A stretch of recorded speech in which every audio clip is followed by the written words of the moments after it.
Hi എല്ലാവർക്കും നമസ്കാരം. ഇന്ന് നമുക്ക് കുറച്ച് നെല്ലിക്ക ഉപ്പിലിടാവേ. നമ്മൾ കടയിൽ നിന്നൊക്കെ നെല്ലിക്ക ഉപ്പിലിട്ടത് മേടിക്കുമ്പോൾ ഒരു പ്രത്യേക ടേസ്റ്റ് ഉണ്ടാവില്ലേ? നല്ല എരിവും അതേപോലെ തന്നെ നല്ല ഉപ്പും പുളിയും എല്ലാം കൂടി ചേർന്ന് നമ്മൾ നെല്ലിക്ക കഴിക്കുമ്പോൾ ഒരു പ്രത്യേക ടേസ്റ്റ് തന്നെ ഉണ്ടാവില്ലേ? അതേ ടേസ്റ്റ് തന്നെയാട്ടോ ഇന്ന് ഞാനും നെല്ലിക്ക ഉപ്പിലിട്ടിരിക്കുന്നത്. അപ്പോൾ നമുക്ക് ഒട്ടും തന്നെ സമയം കളയാതെ നേരെ വീഡിയോയിലേക്ക് പോകാം. സബ്സ്ക്രൈബ് ചെയ്യുമ്പോൾ വരെ സൈഡിൽ ഒരു 3 ബെല്ലൈക്കൺ കാണുവേ. അതിൻ്റെ ഉള്ള ഓൾ എന്ന് പറയുന്ന ബെല്ലൈക്കൺ തന്നെ ക്ലിക്ക് ചെയ്യണം കേട്ടോ. അപ്പോഴായിരിക്കും നോട്ടിഫിക്കേഷനൊക്കെ കറക്റ്റായിട്ട് കിട്ടുന്നത്. അപ്പം നെല്ലിക്ക എങ്ങനെ ഉപ്പിലിടുന്ന് നോക്കാം, വേഗം വാ. ഇപ്പോൾ ഇതാ നമ്മുടെ നെല്ലിക്ക ഉപ്പിലിടാനായിട്ട് ഞാൻ 1 കിലോ നെല്ലിക്ക മേടിച്ചിട്ടുണ്ട്. ഇപ്പോൾ ഇതാ ഇത് നല്ല മീഡിയം സൈസുള്ള നെല്ലിക്കയാണ്. ഒരുപാട് വലിയ നെല്ലിക്കയല്ല, എന്നാൽ തീരെ പൊടിയായിട്ടുള്ള നെല്ലിക്കയല്ല, ഒരു മീഡിയം സൈസിലുള്ള നെല്ലിക്കയാണ്. നമ്മുടെ വലിയ നെല്ലിക്കയും അതേപോലെ ഇതുപോലെ മീഡിയം സൈസുള്ള നെല്ലിക്ക ഉപ്പിലിടുന്നതിന് ചെറിയൊരു വ്യത്യാസമുണ്ട്. അത് ഞാൻ പറഞ്ഞു തരാവേ. ഇപ്പോൾ നമ്മുടെ കയ്യിലിരിക്കുന്ന ഓരോ നെല്ലിക്കയും നമുക്ക് കത്തി ഉപയോഗിച്ച് ഇതേപോലെ ചെറുതായിട്ടൊന്ന് വരഞ്ഞു കൊടുക്കാം. നമ്മുടെ ഉപ്പും പുളിയും അതേപോലെ എരിവും ഒക്കെ നന്നായിട്ട് അതിൻ്റെ ഉള്ളിലേക്കൊന്ന് കയറി ചെല്ലാൻ വേണ്ടിയിട്ടാണ് നമ്മൾ ഇങ്ങനെയൊന്ന് വരഞ്ഞു കൊടുക്കുന്നത്. ഇനിയിപ്പോൾ കത്തി ഉപയോഗിച്ച് വരയാൻ ബുദ്ധിമുട്ടുള്ളവർക്ക് ഇതേപോലെ ഒരു സ്പൂൺ ഉപയോഗിച്ച് നന്നായിട്ടൊന്ന് കുത്തി കൊടുത്താലും മതി. എല്ലാ സൈഡും നല്ലതുപോലെ ഒന്ന് കുത്തി ശരിക്കും ഉപ്പൊക്കെ ഒന്നുള്ളിലേക്ക് കയറ്റാൻ വേണ്ടി മാത്രം ചെയ്താൽ മതിയാവും. ഇപ്പം നമ്മുടെ എല്ലാ നെല്ലിക്കയും ഞാൻ കത്തി ഉപയോഗിച്ച് അതേപോലെ ചെയ്ത് വെച്ചതാണ്. നമ്മുടെ കത്തി ഉപയോഗിച്ച് വരയുന്നതിന് മുമ്പേ നെല്ലിക്കയൊക്കെ ഞാൻ നല്ലതുപോലെ ഒന്ന് കഴുകി ശരിക്കും വെള്ളമൊക്കെ കളഞ്ഞ് വെച്ചതാട്ടോ. അതിനുശേഷം മാത്രമാണ് കത്തി ഉപയോഗിച്ച് നന്നായിട്ടൊന്ന് വരഞ്ഞിരിക്കുന്നത്. ഇപ്പോൾ ഇതാ ഞാനൊരു പാത്രം വെച്ച് കൊടുത്തിട്ടുണ്ട്. പാത്രം നന്നായി ചൂടായി കഴിയുമ്പോൾ ഇതിനകത്തേക്ക് നമുക്ക് ആവശ്യത്തിന് വെള്ളം ഒഴിച്ചു കൊടുക്കാം. നമ്മുടെ നെല്ലിക്ക ഈ വെള്ളത്തിൽ നന്നായിട്ടൊന്ന് മുങ്ങിക്കിടക്കണം. അപ്പോൾ അതിനനുസരിച്ച് വേണം വെള്ളം ഒഴിച്ചു കൊടുക്കാനായിട്ട്. നെല്ലിക്ക എത്രത്തോളം ഉണ്ടോ അതിനനുസരിച്ച് വേണം വെള്ളം നിങ്ങൾ ചേർത്ത് കൊടുക്കാനായിട്ട്. ഇപ്പോൾ ഇതാ ഈ വെള്ളത്തിലേക്ക് ഞാൻ ആവശ്യത്തിന് ഉപ്പ് ചേർത്ത് കൊടുക്കുകയാണ്. നല്ല രീതിയിലുള്ള ഉപ്പ് തന്നെ ചേർത്ത് കൊടുക്കണം. അതിനുശേഷം നന്നായിട്ടൊന്ന് മിക്സ് ചെയ്ത് വെള്ളത്തിൽ ഉപ്പ് കൂടിയൊന്ന് നല്ലതുപോലെ ഒന്ന് നോക്കുകയും വേണം. ഇപ്പോൾ ഇതാ ഒരു സ്പൂൺ വെച്ച് ഞാൻ നല്ലതുപോലെ ഒന്ന് ഇളക്കി കൊടുക്കുന്നുണ്ട്. അതിനുശേഷം ഉപ്പ് കറക്റ്റാണോ എന്ന് ഒന്ന് നോക്കുക.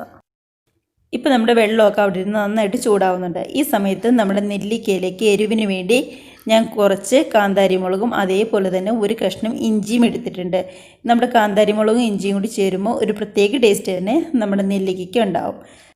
ഇനിയിപ്പോൾ കാന്താരി മുളക് ഇല്ലെങ്കിലും കുഴപ്പമില്ല, നല്ല എരിവുള്ള പച്ചമുളക് എടുത്താലും മതി. പക്ഷേ കാന്താരി മുളകിൻ്റെ ടേസ്റ്റ് എന്ന് പറയുന്നത് ഒന്ന് വേറെ തന്നെയാണല്ലോ. കാന്താരി മുളക് ഇടുമ്പോഴാണ് ശരിക്കും ഒരു തനി നാടൻ ടേസ്റ്റ് നമുക്ക് കിട്ടുന്നത്. ഇപ്പോൾ ഇതാ നമ്മുടെ വെള്ളമൊക്കെ നല്ലതുപോലെ ഒന്ന് ചൂടായി വരുന്നുണ്ട്. ഈ സമയത്ത് നമുക്ക് നമ്മുടെ നെല്ലിക്ക ചേർത്ത് കൊടുക്കാം. വെള്ളം ചൂടായി വരുന്ന സമയത്താണ് മീഡിയം സൈസുള്ള നെല്ലിക്കയൊക്കെ നമ്മൾ ചേർത്ത് കൊടുക്കുന്നത്.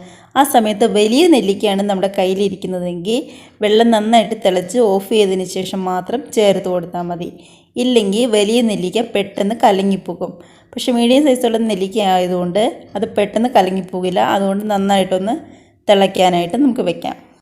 നമ്മുടെ വലിയ നെല്ലിക്കയൊക്കെ കടിക്കുമ്പോൾ തന്നെ നല്ല സോഫ്റ്റ് ആയിട്ടാണ് ഇരിക്കുന്നത്. അതുകൊണ്ട് ഇട്ട് തിളപ്പിക്കേണ്ട ആവശ്യമില്ല, പെട്ടെന്ന് കലങ്ങിപ്പോകും.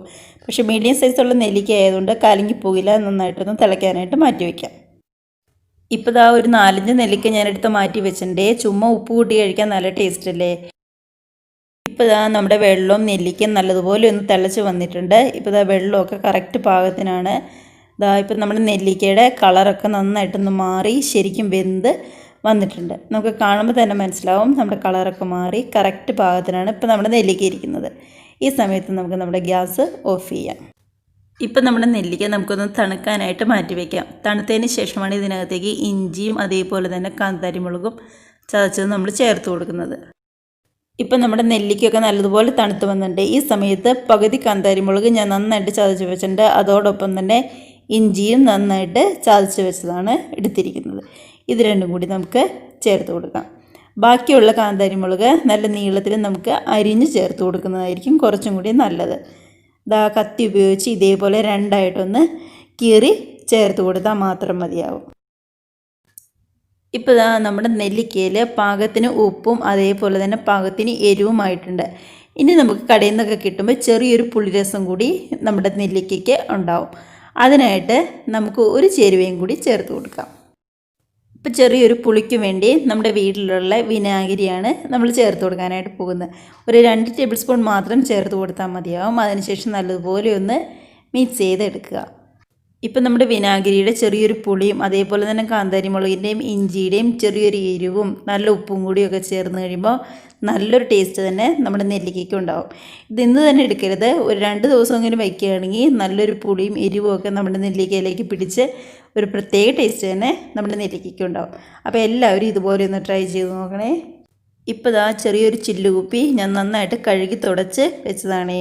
പണ്ടൊക്കെ ഭരണിയിലാണ് ഇട്ട് വെക്കുന്നത്, ഇപ്പോൾ ചില്ലുകുപ്പിയിലും അതേപോലെ പ്ലാസ്റ്റിക് പാത്രത്തിലൊക്കെയാണ് നമ്മൾ ഇട്ട് വെക്കുന്നത്. എന്തായാലും കുഴപ്പമുണ്ടാവില്ല. ഇപ്പോൾ ഇതാ നമ്മുടെ നെല്ലിക്ക മുഴുവൻ നമുക്ക് ഈ കുപ്പിയിലേക്ക് മാറ്റി വയ്ക്കാം. നമ്മുടെ കുപ്പിയിൽ ഒട്ടും തന്നെ വെള്ളമില്ലാതെ പ്രത്യേകം ശ്രദ്ധിക്കണം. എത്ര നാൾ വേണമെങ്കിലും ഇത് കേടുകൂടാതെ ഇരുന്നോളും. ഓരോന്നൊക്കെ എടുത്ത് കഴിക്കാനാണെങ്കിലും നല്ല ടേസ്റ്റാണ്. അപ്പോൾ എല്ലാവരും ഇതേപോലെ ഒന്ന് ട്രൈ ചെയ്ത് നോക്കുക. നമ്മുടെ കടയിൽ നിന്ന് കിട്ടുന്ന അതേ ടേസ്റ്റ് തന്നെ ഉണ്ടാവും. അപ്പോൾ എല്ലാവരും ഉണ്ടാക്കി നോക്കി കമൻസൊക്കെ എന്തായാലും എന്നെ അറിയിക്കണേ. ഒപ്പം തന്നെ സബ്സ്ക്രൈബ് ചെയ്ത് സപ്പോർട്ടും കൂടി ചെയ്യുക. ഇഷ്ടമായെങ്കിൽ ഒന്ന് ഷെയർ ചെയ്യുക, ലൈക്കും ചെയ്ത് ഒന്ന് സപ്പോർട്ടും കൂടി ചെയ്യുക കേട്ടോ. അപ്പോൾ ഇതുപോലുള്ള പുതിയ പുതിയ വീഡിയോസൊക്കെ ആയിട്ട് ഞാൻ വീണ്ടും വരും. അതുവരെ ബൈ.